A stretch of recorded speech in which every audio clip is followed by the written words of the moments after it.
All right, my friends, for 18, it says in the xy plane, the line x plus y equals k, where k is a constant, is tangent to the graph of y equals x squared plus 3x plus 1. What is the value of k? You could do this really conservatively. You could complete the square on this parabola and then graph the parabola. Then you could kind of like figure out where the line graph would go, and you could probably eyeball this pretty well. But I'm going to go ahead and show kind of a little bit of a more conceptual / lazy approach.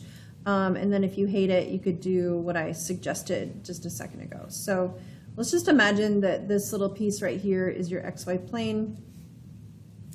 And then this is the tangent line equation. And so let's say I isolate y. So y would be the opposite of x plus k. It doesn't say if k is positive or negative or what constant it is, but I'm just going to sketch a little concept picture out. So like, let's say this is k, and then the slope is -1. So like it would hit at k over here on the x-axis as well. So like, let's say this is the tangent line. And then I can tell this is a parabola that opens upward. So like, let's say it's a parabola that opens upward over here. Again, I could have completed the square and figured out exactly where it is, but I'm not doing that. Anyway, so we know two things that these two graphs have in common.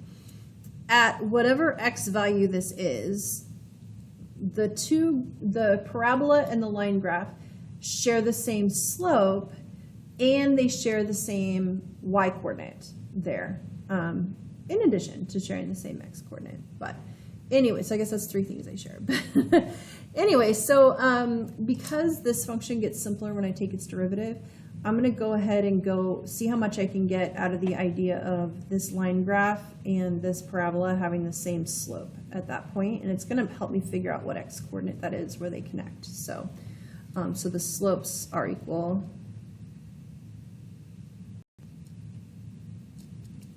So what's the slope of the line graph? Well, it's -1. And then the slope of the tangent line to the parabola would just be its derivative, which would be 2x plus 3.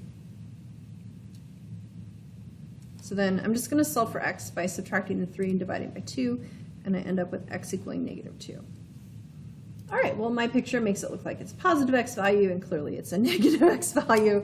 So, you know, but it's a concept picture, so it's okay. But if this bothers you half as much as it bothers me,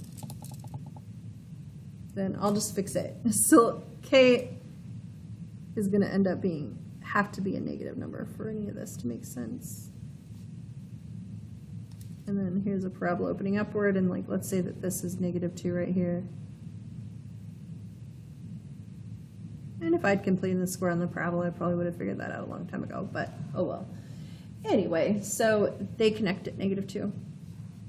Okay, and then what would the point of tangency be? What would the coordinates be? Well, the x-coordinate's -2, and then I could get the y-coordinate by plugging in -2 to the graph here.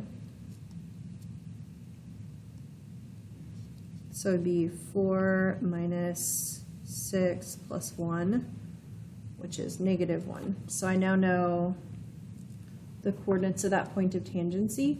And then from here, I could figure out what k is just by knowing that, that the line graph has to hit that point as well. So I would just plug in -2 for x and -1 for y, and it would give me that k is -3.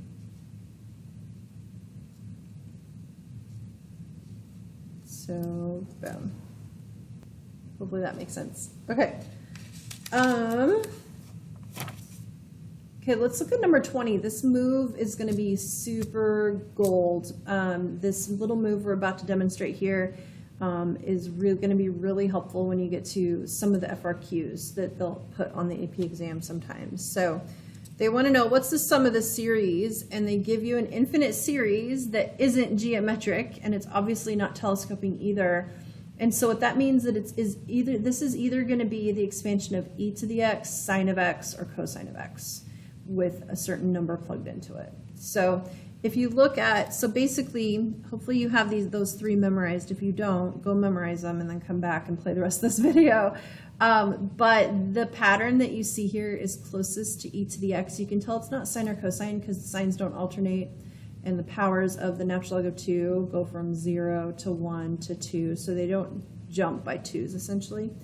Anyway, so what was the power series for e to the x? It was 1 plus x squared over 2 factorial plus x cubed over 3 factorial plus dot dot dot. So basically any nth term is just x to the n over n factorial, like that. And then if you look at this compared to this expression that they gave you, they're just plugging natural log of 2 in for all the x's. So 1 plus, instead of x, they have natural log of 2. Instead of x here, they have natural log of 2 squared.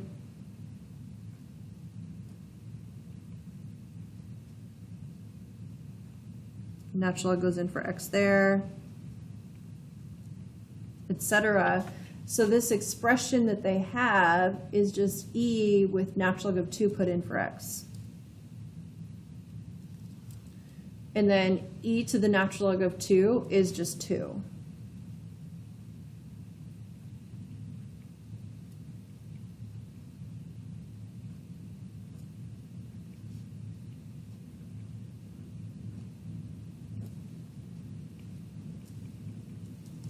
There we go. And so watch out for that because you'll probably be able to use that move again. So basically take the repeating constant that shows up in each term and replace it with x. And then try to figure out which power series does that match up with. In this case, it matched up with e to the x.